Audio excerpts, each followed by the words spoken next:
Ben de sizleri mutlu edebildiysem ne mutlu bana.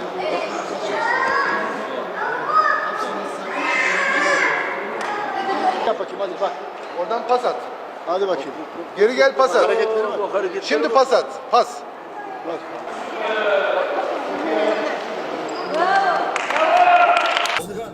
Kurtarışlar nasıl? Volkan Demir'e git. Tabii Demir. Sana bir atış yapsam bir penaltı. Bir penaltı atsın sana. Tamam hadi ya. Ama ya burada işte kendini yaralar. Yok. Zımba gibi efendim zımba gibi. Yarış yaptın. Tabii Demir. Demir gibi. Demir adam. Atayım mı? Hadi. Geç. Geç kaleye. Zaten duruşundan belli oluyor. Sol ayak sağ ayak. Hangi tarafa? Hadi. Peki.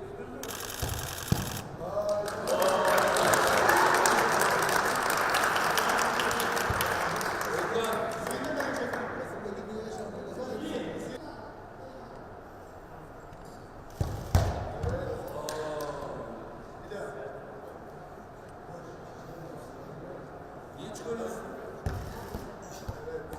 Tutamadım.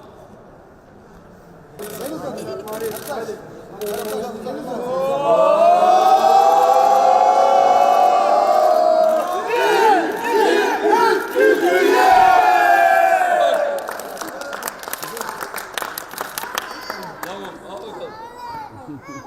Evet. Çok iyi. Çok geldi. Şimdi mekik mi? Şimdi bunu taşıyacağım. İyi seviyorum. Ben Sivas'ta hemşehrilerimizle.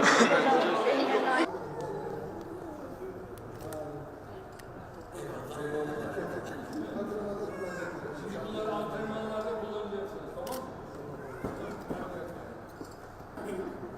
Çektik efendim. Tamam. Allah çektirmesin.